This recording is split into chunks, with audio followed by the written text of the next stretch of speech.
Hey Hunter, I just wanted to make a video in response to your initial video. I liked your comment about moving away from single-use products and investing in food, shelter, and healthcare. I think that is very crucial and a necessary step in achieving sustainability.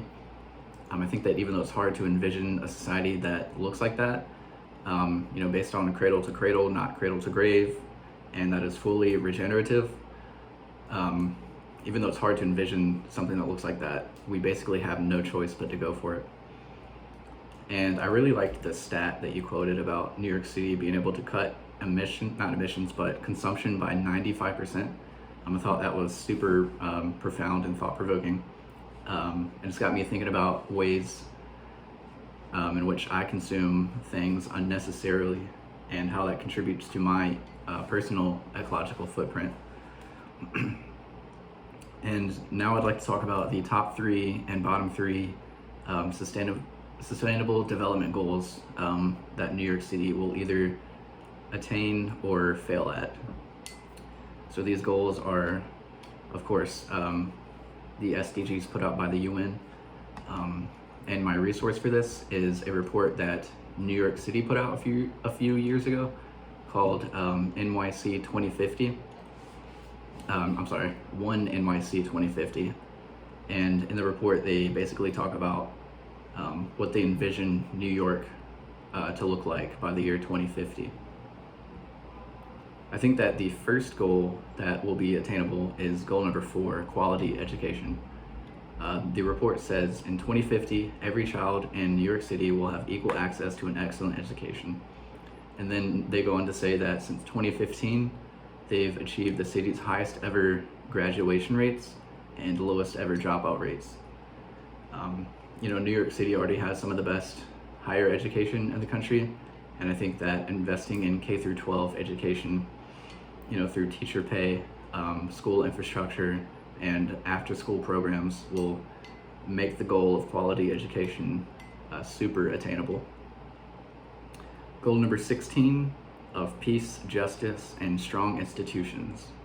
The study says that in 2050, New Yorkers actively participate in a vibrant democracy.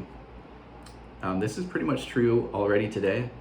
New York is a very diverse place, and with that diversity comes more progressive views, and upholding democracy is a key tenet of progressivism.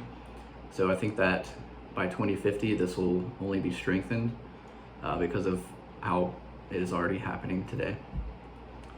The last goal that I think is attainable is goal number 9, industry, innovation, and infrastructure.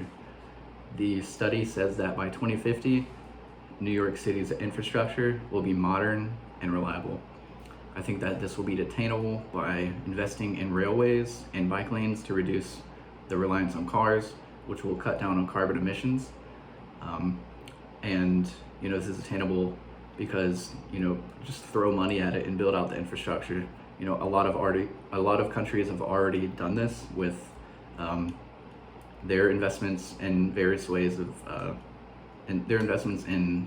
various modes of transportation. The 3 SDGs that I think New York City will have the hardest time achieving are the first one, no poverty, which happens to be goal number 1 of the UN. I think this because of what I read in their report. So one NYC 2050 says that together we are working to build a city with fewer families in poverty and a place where everyone is welcomed in civic life. That middle part where they talk about fewer families in poverty stuck out to me, because the UN's goal is no poverty, 0 families in poverty, and if New York City can't commit to no poverty by 2050, then they are completely missing the mark. The second goal that I think will be hard to achieve is goal number 11 of sustainable cities. And I'd like to focus on transportation more specifically.